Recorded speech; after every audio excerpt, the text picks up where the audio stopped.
ज्या पद्धतीने एका सर्वसामान्य पार्श्वभूमीतून आबांना एका मोठ्या पदावरती बसवण्याचं काम केलं, हे सगळं बघता आदरणीय पवार साहेबांना ज्या काळामध्ये गरज आहे त्या काळामध्ये आपण कृतज्ञ राहिलं पाहिजे, ही भूमिका आमच्या सगळ्यांची होती, आमच्या कार्यकर्त्यांची होती. त्यामुळे आम्ही सर्व कार्यकर्त्यांनी निर्णय घेतला आणि आदरणीय पवार साहेबांबरोबर राहण्याची भूमिका घेतली. आणि राजकीय हेतूने ते भाषण जर त्या राजकीय व्यासपीठावरती झालं असेल तर त्याचं दुःख आम्हाला सर्वांना निश्चित आहे. त्यामुळं दादा ज्येष्ठ आहेत, दादांवरती आम्ही बोलणारही नाही, बोलूही शकत नाही, कारण आम्ही एकेकाळी त्यांना नेते म्हणलं होतं. आणि असं असताना आबांवरती बोलणं किंबहुना या भावनेतून बोलणं चुकीचं वाटतंय. पवार साहेबांबरोबर राहण्याची भूमिका घेतली म्हणून गेल्या 2 बजेटमध्ये आम्हाला एकही रुपया आमच्या शिफारसीने मिळाला नाही. RR आबांचं असं एखादं स्वप्न जे तुम्हाला वाटतंय की हे RR आबांचं स्वप्न होतं परंतु ते आबांकडून पूर्ण नाही झालेलं आणि ते मला करायचं. आबांना शरद पवारांनी फार लवकर मंत्री बनवलं होतं, म्हणजे त्यांनाही वाटलं नाही की एवढी मोठी पदं मिळतील आपल्याकडे. तुम्ही सुद्धा आता आमदार होणार आहात, कदाचित तुम्हाला या टर्ममध्येच मंत्रीपद मिळू शकतं किंवा पुढच्या टर्ममध्ये. कुठलं खातं घ्यायला तुम्हाला आवडेल? सगळ्या गोष्टी आबांना करायच्या होत्या. एक सुजलाम सुफलाम मतदारसंघ येत्या काळात महाविकास आघाडीचं सरकार आल्यानंतर हा या मतदारसंघ होईल हा विश्वास मला आहे. बुधवारी जर आबा पाणी सोडतोय असं आबांनी सांगितलं तर हे ग्रस्त मंगळवारी सकाळी आंदोलनाला बसायचे आणि बुधवारी पाणी माझ्यामुळे सुटलं म्हणून सांगायचे. तर ही गोष्ट, ही प्रवृत्ती लोकांना फार पूर्वीपासून माहिती आहे. माझ्या वडिलांनी या प्रवृत्तीला आव्हान कधी समजलं नाही, मीही समजण्याचं कारण नाही. माझ्यासमोर आव्हान आहे ते आबांची प्रतिमा जपण्याचं, माझ्यासमोर आव्हान आहे आबांचा वारसदार म्हणून ज्यावेळेस लोक माझ्याकडे बघतात त्यावेळेस तो वारसा विचारातून जगणं आणि जगवणं हे माझ्यासमोर फार मोठं आव्हान आहे. ज्या वेळेस आम्ही अडचणीत येऊ असं वाटतं, आमचं कुटुंब अडचणीत येऊ असं वाटतं, त्यावेळेस या मतदारसंघातला माणूस आमची जबाबदारी स्वतःच्या शिरावर घेत त्या ठिकाणी आम्हाला मदत करण्याची भूमिका घेतो. तासगाव कवठेमंकाळची निवडणूक थोडीशी प्रतिष्ठेची केली जाते. अनेक लोकांना मंत्रिपद वाटली जात आहेत, अनेक लोकांना आमदारके वाटले जात आहेत, ग्रामपंचायतीचे सदस्य वाटतात तसे महामंडळ वाटली जात आहेत. आता एवढी प्रतिष्ठेची निवडणूक करण्याचं कारण मला काही समजलं नाही. असं आहे की काम करायची उर्मी आहे, काम करायची जिद्द आहे. म्हणजे काका पारंपरिक विरोधक आहेत आणि आम्ही कुणी त्यांना आव्हान समजण्याची आवश्यकता नाही. दडपशाही प्रचंड गुंडगिरी केली जाते आणि एक गोष्ट आपण लक्षामध्ये घेण्याची आवश्यकता आहे, आज ही गुंडगिरी संपवण्यासाठीच इथली सर्वसामान्य जनता एकत्र आलेली आहे. असं आबांनी प्रतिष्ठा मिळवून दिल्या ग्रहखात्याची अशी मुळात झाली. मुळात सत्ताधारी पक्षाचा आमदार कुठेतरी चौकामध्ये उभारतोय, पोलिसांना कानफाडात मारण्याचा भाषा करतोय, तर पोलिसांना वेगवेगळ्या फॅसिलिटीज देण्यापासून, पोलिसांना घरं देण्यापासून, आरोग्य सुविधा देण्यापासून सुद्धा अनेक कामं आबांनी त्या काळामध्ये केली. आता एखादा धोरणात्मक बदल आजच्या काळामध्ये आजचं गृहमंत्रीपद चालवताना झालाय का हे सुद्धा तपासण्याची आवश्यकता आहे. छत्रपती शिवाजी महाराजांना आम्ही प्रेरणा मानतो, डॉक्टर बाबासाहेब आंबेडकरांना प्रेरणा मानतो आणि त्यांच्या असा जर एखादा चांगला पूर्णाकृती पुतळा उभा राहत असेल तर आमचा कोणाचा त्याला विरोध असण्याचं काही कारण नाही. किंबहुना आबा असताना आबांनी सुद्धा ती संकल्पना मांडली होती, हे अनेक लोकांना तासगाव शहरातल्या माहिती आहे. यांना नैतिक अधिकार आहे का हे स्वतः महामंडळाचे अण्णासाहेब पाटील महामंडळाचे उपाध्यक्ष होते, त्याच्यानंतरच्या काळात हे स्वतः 6 वर्ष आमदार होते, 10 वर्ष खासदार होते, त्या काळात कृष्णा खोऱ्याचे सुद्धा ते उपाध्यक्ष होते. म्हणजे कॅबिनेट, राज्य कॅबिनेट मंत्रिपदाचा दर्जा त्यांना होता. आता एवढ्या सगळ्या काळामध्ये हे काही काम करू शकले नाहीत. मतदारसंघातल्या लोकांना आव्हान करेन की आता या निवडणुकीमध्ये त्यांनी 2 प्रवृत्त्यांमधली एक चांगली प्रवृत्ती निवडायची आणि यामध्ये पुढच्या 5 वर्षामध्ये मतदारसंघामध्ये विकास कामं झाली पाहिजेत हा विचार ठेवायचा आहे का पुढच्या 5 वर्षामध्ये मतदारसंघामध्ये वाळू माफिया, मतदारसंघामध्ये दडपशाही, मतदारसंघामध्ये गुंडगिरी पोसायचे, हे सुद्धा मतदारसंघातल्या लोकांनी ठरवण्याची आवश्यकता आहे. नमस्कार, लयबारीमध्ये आपल्या सगळ्यांचं स्वागत. मी आलो आहे तासगाव कवठेमंकाळ या मतदारसंघामध्ये आणि तासगाव कवठेमंकाळ मतदारसंघातले उमेदवार म्हणजे कैलासवासी RR आबा पाटील यांचे चिरंजीव रोहित पाटील माझ्यासोबत आहेत. त्यांच्यासोबत मी गप्पा मारणार आहे. रोहितजी, लयबारीमध्ये तुमचं स्वागत. सर, मी 2-3 दिवस फिरतो इकडे आणि मी बघतोय की तुम्ही रात्री म्हणजे प्रचाराची रण तुम्हाला चालू आहे, दिवस थोडे राहिलेले आहेत, तुम्ही रात्री 2, 2:30, 3, 4ला झोपताय आणि परत सकाळी लोकांमध्ये आहात. एवढी एनर्जी येते कुठून? नाही, निवडणूक म्हणजे एक गोळी आहे. गोळी आहे. गोळी अशी आहे की ती गोळी तुम्हाला झोपून देत नाही, ती झोप न लागण्याची गोळी आहे. बर. आता एक विषय असा आहे की काम करायची उर्मी आहे, काम करायची जिद्द आहे. बरं, मी आजच जगतोय अशी परिस्थिती नाहीये. मतदारसंघातल्या लोकांना त्याची कल्पना आहे की मी रात्री 1:30 2:00 पर्यंत लोकांना भेटलेलो आहे आणि लोकांच्या मध्ये राहून काम केलेलं आहे. त्यामुळे आज जागण्याचा त्रास होत नाही. आणि एवढी आपण कसरत केल्यानंतर आता पेपरच्या आधी जर अभ्यास केला नाही किंवा रिव्हिजन केलं नाही तर पुन्हा वाईट वाटायला नको, म्हणून थोडंसं रिव्हिजन करतोय.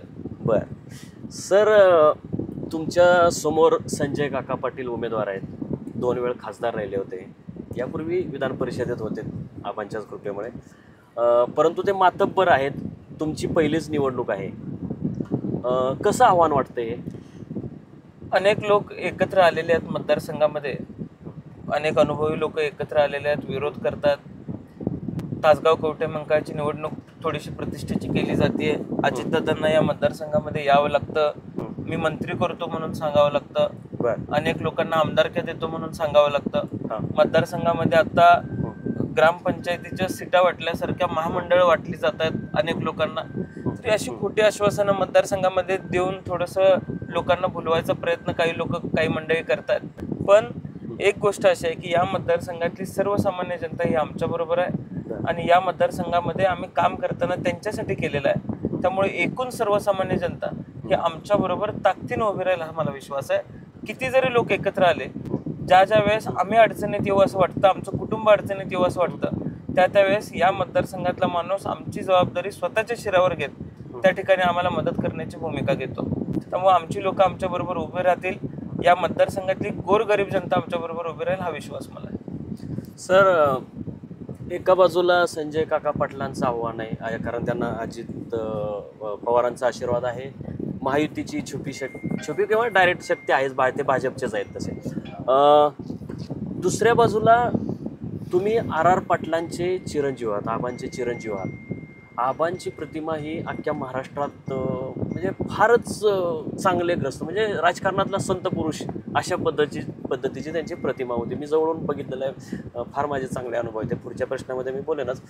पण तुमच्यामध्ये लोक आबा बघतायत, तर हे आबा असणं जपणं हे मोठं आव्हान आहे की संजय काका पाटलासारखा आडदांड थोडंसं गुंड प्रवृत्तीचा माणसाचं आव्हान? दोघा हे कुठलं आव्हान तुम्हाला वाटतंय? मी अवघड असं म्हणणार नाही त्यांना, पण एक विषय असा आहे की माझ्या वडिलांनी या प्रवृत्तीला आव्हान कधी समजलं नाही, मीही समजण्याचं कारण नाही. माझ्यासमोर आव्हान आहे ते आबांची प्रतिमा जपण्याचं, माझ्यासमोर आव्हान आहे आबांचा वारसदार म्हणून ज्यावेळेस लोक माझ्याकडे बघतात त्यावेळेस तो वारसा विचारातून जगणं आणि जगवणं हे माझ्यासमोर फार मोठं आव्हान आहे. आणि माझ्या मतदारसंघातले जे प्रश्न आहेत, महाराष्ट्रातले जे प्रश्न उद्या मी पोटतिडकीनं मांडू शकणार आहे, किंबहुना हे सगळे प्रश्न माझ्या आव्हानात संजय काका पारंपरिक विरोधक आहेत आणि आम्ही कोणी त्यांना आव्हान समजण्याची आवश्यकता नाही. सर, एका बाजूला म्हणजे तुम्ही असं एकदम म्हणजे स्वच्छ, तुमची स्वच्छ म्हणजे गुंडगिरी किंवा दहशत असा तुम्ही अजिबातच वापर नाही करत, परंतु संजय काका पाटलांविषयी अनेक किस्से ऐकायला मिळतात.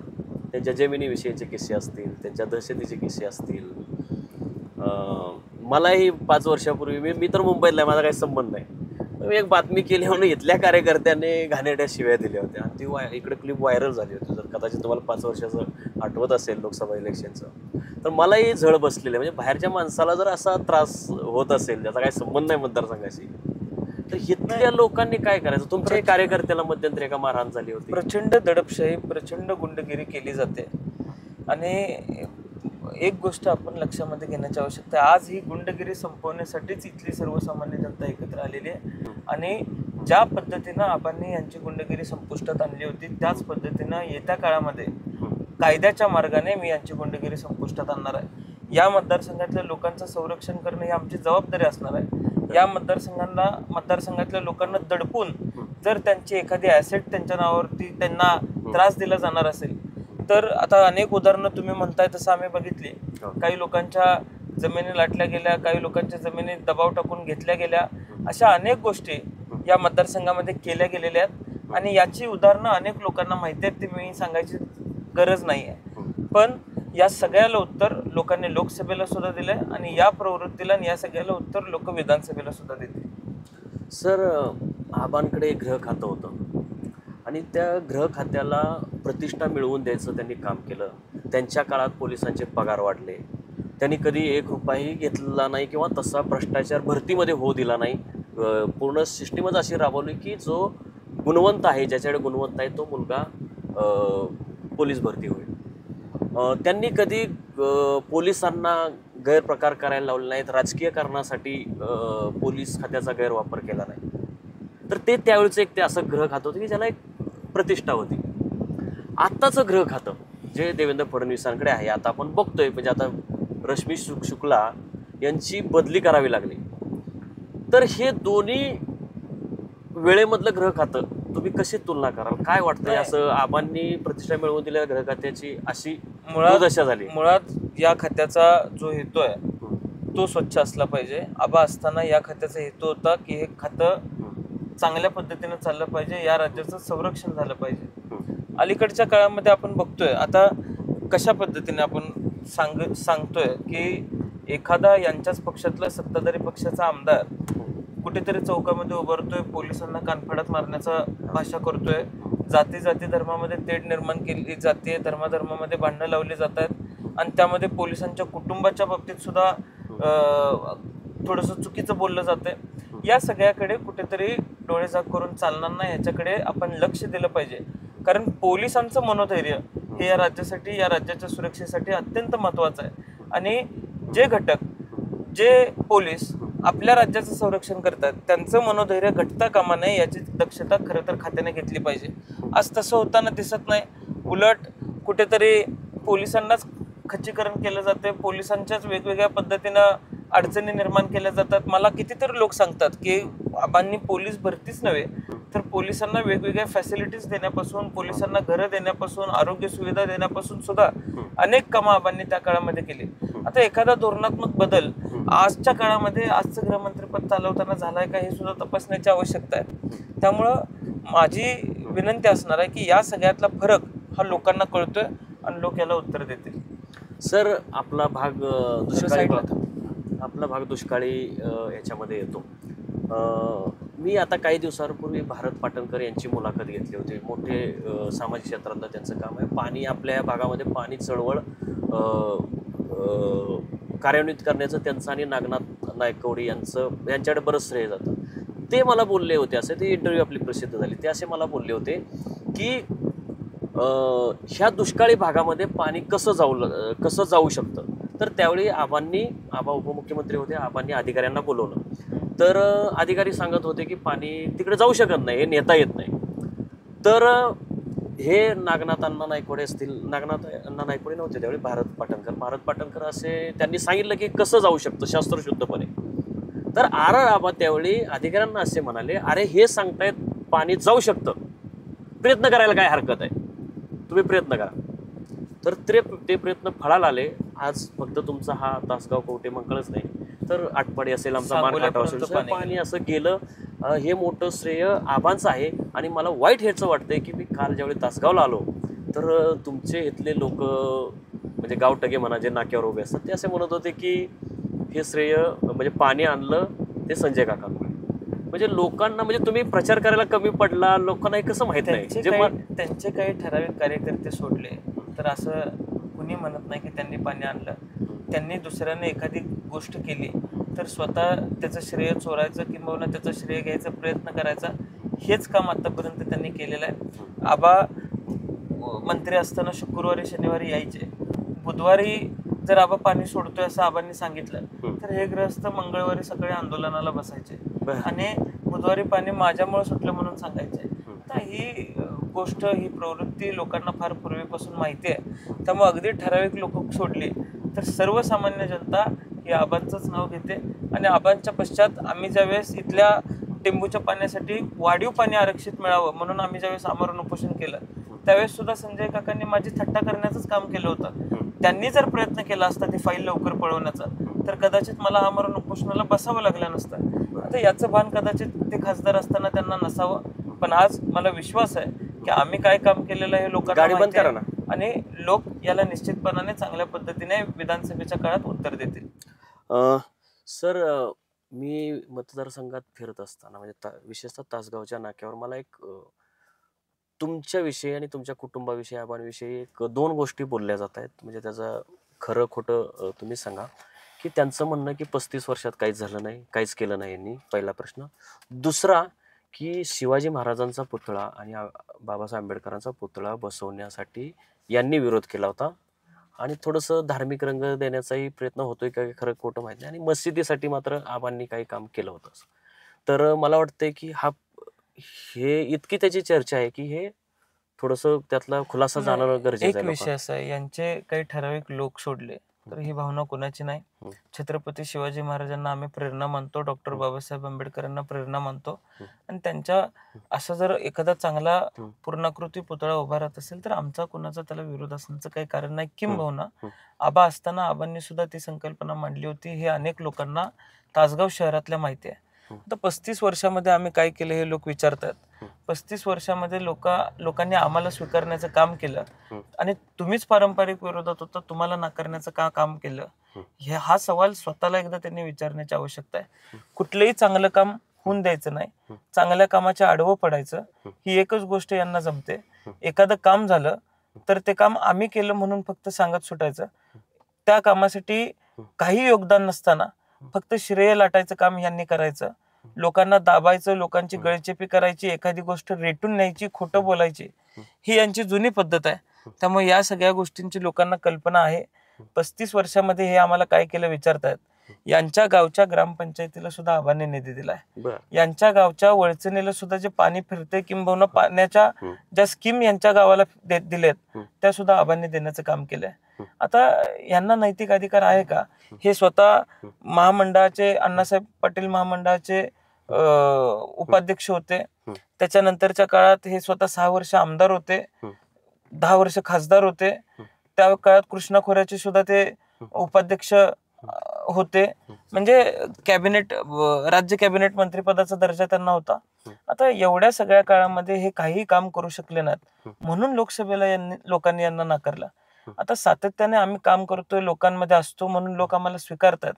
त्यामुळं यांची काही ठराविक लोक सोडली तर असा प्रश्न कोणीही विचारत नाही. सर्वसामान्य जनतेला काय चांगलं काय वाईट हे चांगलं माहिती आहे आणि लोक त्या पद्धतीनं या निवडणुकीमध्ये सुद्धा निर्णय घेतील.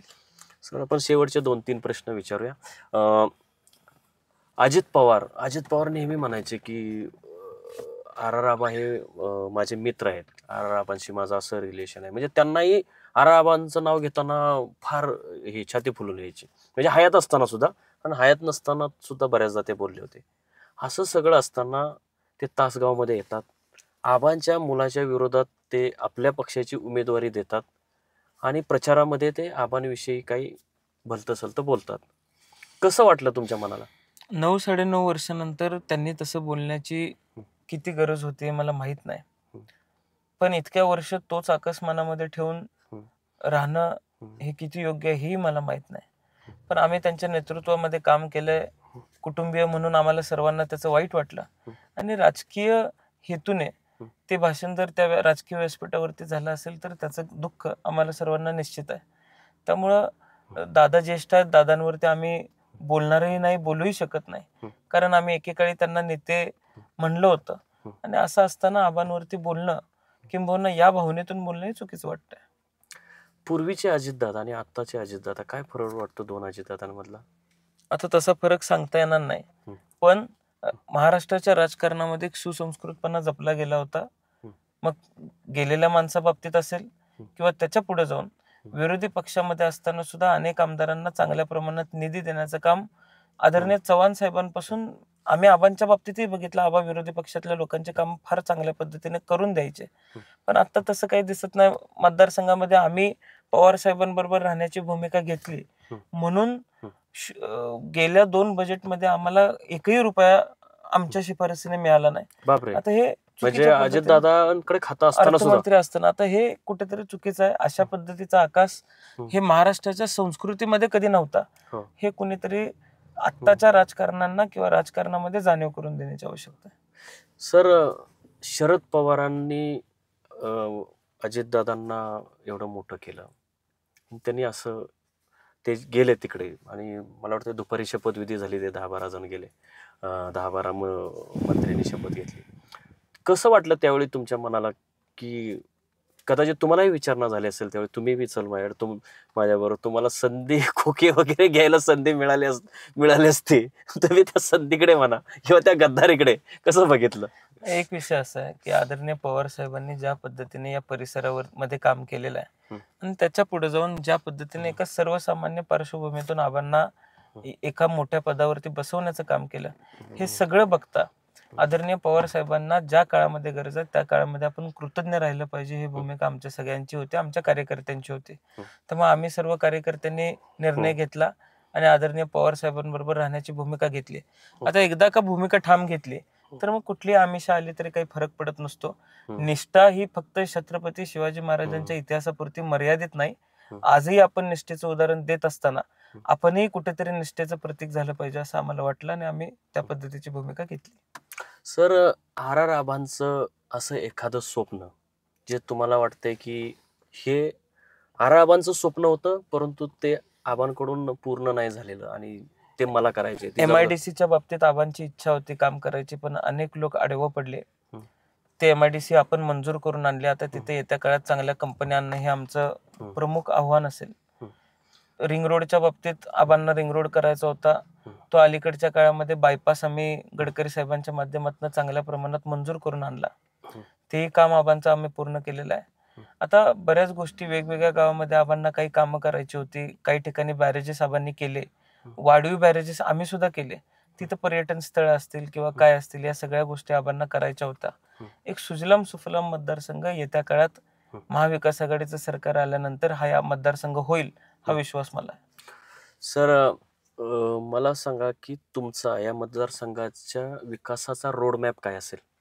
आता एक गोष्ट अशी आहे की आम्ही आरोग्याच्या दृष्टिकोनातून काम करतोय, कृषी क्षेत्राच्या दृष्टिकोनातून काम करतोय, महिला सबलीकरणाच्या दृष्टिकोनातून काम करतोय, शिक्षणाच्या दृष्टिकोनातून काम करतोय आणि पुढे जे आम्हाला करायचंय त्याचा पाया आता आम्ही घालून ठेवलेला आहे. शिक्षण, आरोग्य, इन्फ्रास्ट्रक्चर या गोष्टींना आम्ही प्राधान्य दिलेलं आहे. माता भगिनींचं संरक्षण आणि त्यांचं सबलीकरण, मग ते महिला बचत गटांच्या माध्यमातून असेल, इतर गोष्टी असतील, या सगळ्या त्यांच्या आरोग्याच्या दृष्टिकोनातून असेल, महिलांचं आरोग्य याला सुद्धा आम्ही प्राधान्य देण्याचा निर्णय घेतलेला आहे. आतापर्यंत आम्ही गेल्या 5 वर्षात त्याचा पाया घातलेला आहे, या पुढच्या काळात त्याचा विस्तार जास्त होईल. अशा पद्धतीचं काम आम्ही सर्वांनी आतापर्यंत केलेलं आहे आणि प्रत्येक क्षेत्राला अनुसरून काही ना काहीतरी आमच्या हातून निश्चितपणाने होणार आहे. सर, आर आबांना शरद पवारांनी फार लवकर मंत्री बनवलं होतं, म्हणजे त्यांनाही वाटलं नाही की एवढी मोठी पदं मिळतील आपल्याकडे. तुम्ही सुद्धा आता आमदार होणार आहात, कदाचित तुम्हाला या टर्म मध्येच मंत्रीपद मिळू शकतं किंवा पुढच्या टर्म मध्ये. कुठलं खातं घ्यायला तुम्हाला आवडेल? आता त्यावरती इतक्या लवकर बोलणं योग्य नाही, पण काम करत असताना ज्या क्षेत्रांमध्ये आम्ही काम करतोय, शिक्षण किंवा आरोग्य या क्षेत्रामध्ये चांगलं काम केलं जाऊ शकतं आणि एक तरुण म्हणून आमच्या संकल्पना त्या बाबतीतच्या वेगळ्या आहेत. त्यामुळं तशी विचारणा झाली तर अशा पद्धतीने काम करायला आवडेल. शिक्षणामध्ये कुठलं, शालेय शिक्षण की उच्च तंत्र शिक्षण? उच्च तंत्र शिक्षणला आणि शालेय शिक्षण देखील, म्हणजे शालेय शिक्षणामध्ये सुद्धा बऱ्याच गोष्टी गरजेच्या आहेत सध्याच्या काळामध्ये. त्या पद्धतीने आपल्याला काम करायला संधी मिळाली तर आपण करू. आता शेवटचा 2 प्रश्न आहे, पण एकाच प्रश्नात विचारून टाकतो, तुमचा जास्त वेळ घेत नाही. तुम्ही तुमच्या मतदारसंघातल्या लोकांना काय आवाहन कराल? आणि दुसरं, मतदारसंघाच्या बाहेर अख्ख्या महाराष्ट्रात तुमचा फार मोठा चाहता वर्ग आहे, आर आबांचाही मोठा चाहता वर्ग आहे.